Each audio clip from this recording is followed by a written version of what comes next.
محترم احبا، جیسا کہ ہمیں اور آپ کو معلوم ہے کہ ہم پرفتن دور میں جی رہے ہیں۔ اس دور پرفتن میں ہمارا مقصد کیا ہونا چاہیے؟ ہمارا اصل مقصد کس طرف اللہ رب العزت کی طرف رجوع ہو جائے، کیونکہ ہم نے تو بہت زیادہ اللہ رب العزت سے ہم غافل ہوتے ہیں اور اللہ رب العزت کے راستے سے ہم بہت زیادہ بھٹکتے ہیں۔ آخر ہم اللہ رب العزت کی طرف جائیں گے کیسے؟ ہم اللہ رب العزت کی طرف رجوع کیسے کریں گے؟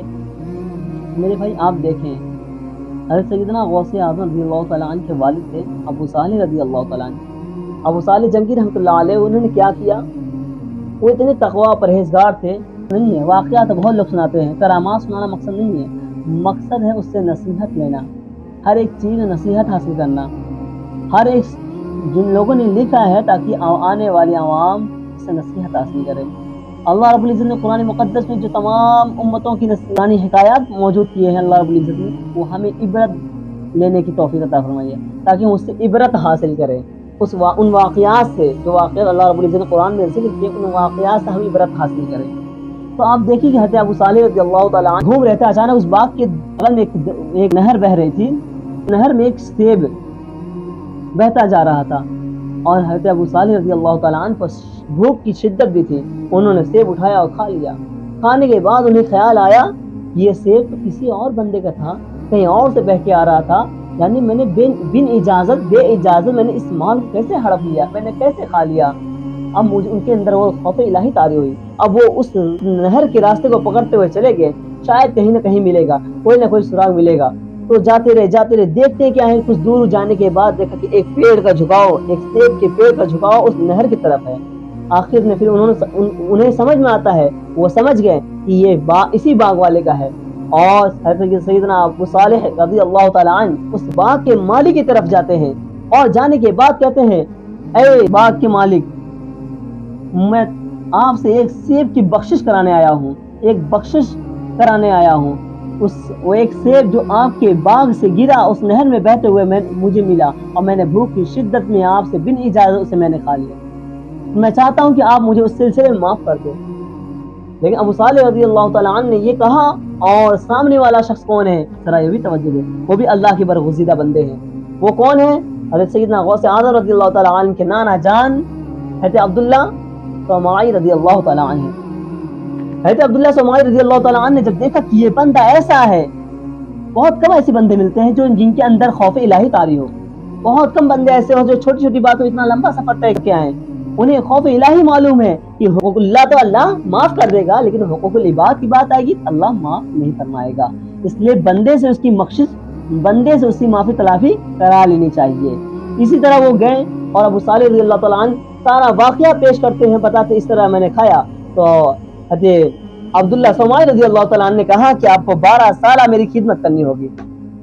آخر انہوں نے یہ کہا 12 سالہ میری خدمت کرنی ہوگی، کیونکہ وہ سمجھ گئے کہ حقوق العباد ہوا مجھ سے، اب حقوق العباد جو بندہ جو کہہ رہا ہے، اللہ کا بندہ جو نیک بندہ اللہ کا کہہ رہا ہے، تو مجھے اس کی باتیں ماننی پڑے گی کہ میں نے حقوق العباد کیا ہوا ہے، بندے کا حق مارا ہے، بن اجازت میں نے ایک سیب کھایا ہے۔ ہوا کیا؟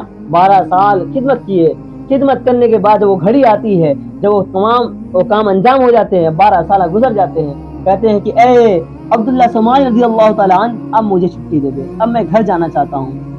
لیکن عبداللہ سمائی رضی اللہ تعالیٰ عنہ کہتے ہیں کہ ابھی نہیں، ابھی ایک اور امتحان باقی ہے، اب تیری سیب کی بخشش صرف ایک اور کام کر دے، میں معاف کر دوں گا تجھے سیب کے سلسلے میں۔ کہتے ابو صالح رضی اللہ تعالیٰ عنہ ان سے کہا، تو انہوں نے کہا، اس پر حامی بھر دیا کہ ہاں آپ کی یہ شرط میں ماننے کو تیار ہوں۔ ہوا کیا؟ حضرت عبداللہ سمائی رضی اللہ تعالیٰ عنہ اپنی بیٹی کے بارے میں بتانے لگے کہ میری ایک بیٹی ہے جو آنکھوں سے اندھی ہے، کانوں سے بہری ہے، اور ہاتھوں سے لولی ہے، اور پاؤں سے لنگڑی ہے، یہ 4 صفات بتائیں کہ آپ کو ان سے نکاح کرنی ہے۔ کون کہہ رہے ہیں؟ حضرت عبداللہ سمائی رضی اللہ تعالیٰ عنہ کہہ رہے ہیں کہ اے ابو صالح تجھے اس سے نکاح کرنی ہوگی۔ تو حقوق العباد ہوا تھا، انہوں نے دیکھا، غور و فکر کیا، ابو صالح رضی اللہ تعالیٰ نے بہت غور و فکر کرنے کے بعد کہا کہ یہ تو اس حقوق العباد سے کمتر چیز ہے، مجھے دنیا میں تو 4 ہی دن زندگی گزارنی ہے، اگر اللہ رب العزت کا منشا یہی ہے، یہی چاہتا ہے، اس پر انہوں نے راضی حامی بھر دی کہ ہاں میں اس کے لیے بھی تیار ہوں۔ اب دونوں کی نکاح ہو جاتی ہے، جب بیوی کمرے میں جاتی ہے، حضرت ابو صالح رضی اللہ تعالیٰ عنہ پیچھے سے آتے ہیں، اور کمرے میں جب جاتے ہیں دیکھتے کیا ہیں، اتنی حسین و جمیل لڑکی بیٹھی ہوئی ہے جس کے دونوں آنکھ سلامت ہیں, جس کے دونوں کان سلامت ہیں, جس کے دونوں ہاتھ سلامت ہیں اور جس کے دونوں پاؤں سلامت ہیں. تو وہ دوڑت الٹے پاؤں حضرت عبداللہ سمائی رضی اللہ تعالیٰ عنہ کے پاس آتے ہیں, کہتے وہ تو بیٹی آپ کی ہے ہی نہیں, وہ کوئی اور ہے, کوئی حسین و جمیل دوشیزہ کوئی اور ہے.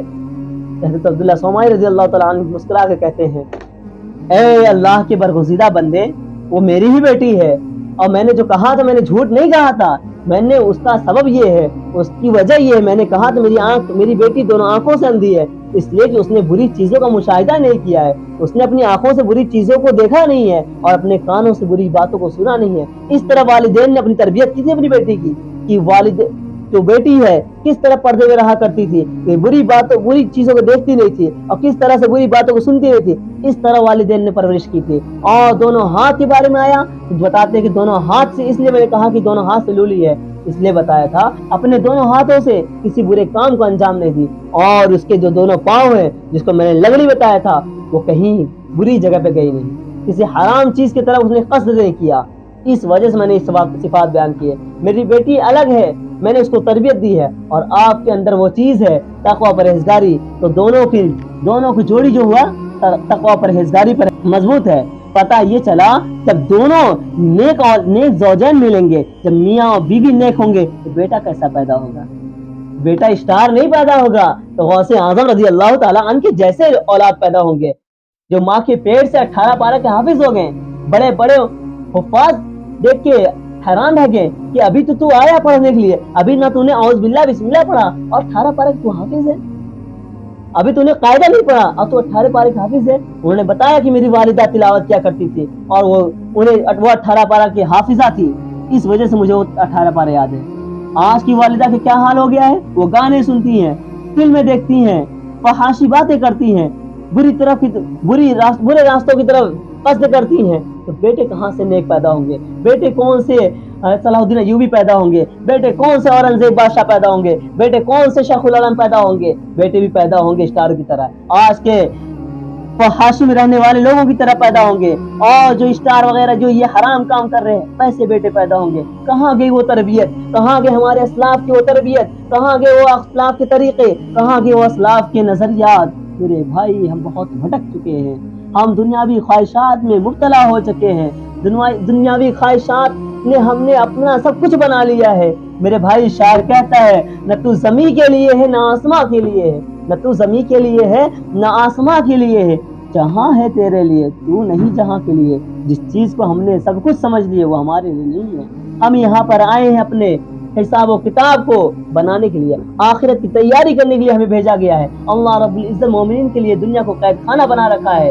یہاں مومنین کو چاہیے کہ اپنے نیک اعمال کرے اور اس کا بدلہ اللہ رب العزت جنت میں دے گا. جس کے ذکر اللہ رب العزت نے قرآن میں بارہا فرمایا ہے کہ ایسے جنت ہوں گے, ایسے باغات ہوں گے جس کے نیچے سے نہریں جاری ہوں گے, اس میں ہر طرح کے میوے ہوں گے, ہر طرح کے پھل ہوں گے اور حوریں ہوں گی. تمام چیز کس کو خوشخبری سنائی گئی؟ مومنین حضرات کے لیے سنائی گئی ہے. تو میرے بھائیوں, ہم اللہ کی طرف رجوع کر لیں. بہت ہو گیا ابلیس کے راستے پہ چل چکے. میرے بھائی اب ہمیں اور آپ کو عہد کرنی ہوگی کہ اپنے بچوں کو صحیح تعلیم دیں گے. صرف نکاح کرنا بڑی بات نہیں ہوتی, نکاح کے حقوق بھی دیکھے جاتے ہیں, بچے کے حقوق بھی دیکھے جاتے ہیں.